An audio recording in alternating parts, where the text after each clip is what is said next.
Well, last night we brought you the story of Tamala, an Indigenous community in northern New South Wales, shattered by unemployment, alcohol, drugs and violence. Some residents feel abandoned and that their children's future is under threat. Young children, how would I put it? Below the ages of, 5 that have actually been raped. I mean, physically raped. The victims, the young kids could actually see their perpetrators coming or walking, and they start trembling and shaking and all that sort of stuff and have nightmares. That stuff continues, yeah. So they want to talk about our sad community. They needed to listen to us back in the day when we were telling them what was working here, and they took it all away. The former Minister for Aboriginal Affairs, Mal Brough, was one of the architects of the Northern Territory intervention. He says governments, both state and federal, are washing their hands of responsibility to communities like Tamala. He's now seeking pre-selection in a Queensland seat for a tilt at the next federal election. And Mal Brough joins us now from Regurgitation on the Sunshine Coast. Welcome. Thanks, Chris. Good to be with you. How did you feel when you saw that story last night? Mixed emotions. On Saturday, I think The Australian ran a similar story about a community that I know well in the APY lands, with about 50% of the children there being allegedly sexually abused. All of the allegations that your story raised again, were dealt with in 2006 when I was a minister. And, sadly, years move on. Ministers come and go, but the outcomes aren't changing. And I think that it was more despair, despondency. And I guess the other emotion, Chris, is one of anger that there hasn't been an outrage in the public today. And I mean the mainstream media, talkback radio, the blogs going off as they did when ABC ran the story last year about cattle being mistreated in Indonesia. These are Australian kids that have been mistreated, and yet we're not having the same outrage. In fact, it's almost gone without comment. Do you think that Australians are inured to this, or do they just think that it's such a hopeless situation that there's no point in commenting on it? I wish I had an answer. I think a lot of people are desensitised, and I think the other thing, and jaded. I also feel that I was speaking to a friend not long ago this evening, and he said, I turned it off. Sometimes these things are just too tough for us to deal with.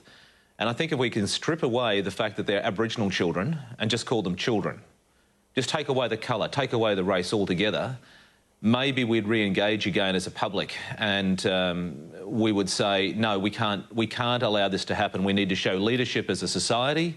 We need to show leadership as politicians and political leaders and as community leaders. And if we do that, it's not beyond our wit to be able to address these issues. But what we saw in Tamala, as you say, it's replicated around the country. It's not in the Northern Territory or Queensland or New South Wales. It's replicated everywhere. Is this a complete failure by the political class, both state and federal? Yes, it is. And I think that what you will get is we'll have pretty much a different game set. We'll involve Aboriginal people. We'll do more consultation. Go back to Marcus Einfeld, 1988. I think your story said that the government of the day was shocked into action or shamed into action. But we fixed the physical being. We didn't actually fix the underlying problems. And that's what's breaking society. When you have 5-year-olds that are being raped, and I mean, I guess, sadly, brings up memories for me of seeing children who had been raped by other children. And you think, how sick is a society? And yet we turn and say, well, can't they fix themselves? I think we've got to deal with the reality that these individuals are so badly broken. They're now adults. They're perpetrating similar crimes of neglect and abuse on children. They are Australian children, and it takes our political class, our human rights lawyers, our human rights activists, our young people, everybody, to say enough is enough. We must change from the ways that we've been going, because that has failed miserably. We must put them as children first and foremost, culture second, and deal with the atrocities that are happening to Australian children today. You had a go at trying to do this, obviously, with the intervention in the Northern Territory, which is an area the Commonwealth did have control over. Yet there are a lot of questions about the way that was implemented, that it was hasty and that it hasn't been as successful as you would have hoped. No, it hasn't been as successful as I would have hoped, and it hasn't gone down, hasn't continued the way in which I had hoped to be able to run it either. So others have taken it and taken it in a direction of their own choosing. What I don't think helps here, Chris, at all, is laying blame at Liberal, Labor, state, federal, Aboriginal, white. We've all stuffed it up. We've got it wrong.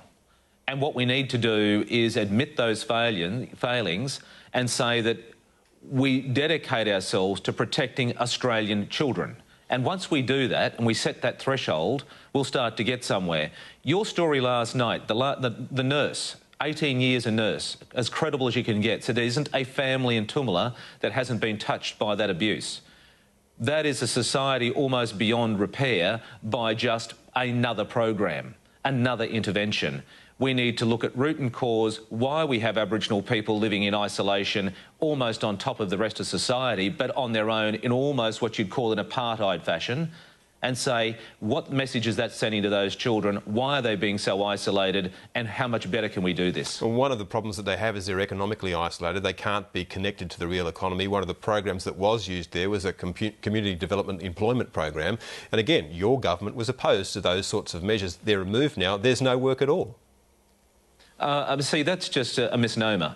The pride that, you know, and understand that when people have only known one way for 3 or 4 decades, and that is 2 days a week work, 6 hours a day for some of the workers, and we talk about the pride that that can deliver. That isn't working for yourself. That is not working for anything other than the government cleaning up around your own community. What about the real jobs? We're talking about here on one of the busiest highways in this nation. This is the New England Highway. This is only about 3 hours out of Brisbane. This is not far down the road to the mining boom in New South Wales and up the road to Queensland. People are only isolated because we have isolated them. These people are not geographically isolated, they're socially isolated. And we are causing that by forcing them, if you like, if you will, to live in a place with no governance, with little law and order and virtually no self-respect or community respect. And then we expect it somehow to work. It hasn't worked for 4 or 5 decades. What I'm suggesting, Chris, is tonight, we as an Australian community, not just politicians, as an Australian community say enough is enough. We acknowledge the mistakes of the past, and we don't look to blame, but we look to say, where will we go that will be better in the future?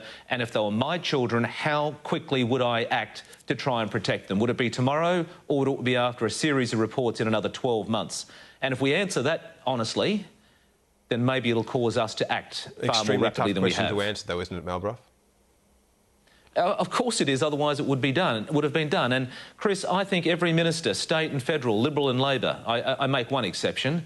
One exception, the man that was the Labor minister who's now in prison, that was my counterpart at the time, for crimes against children.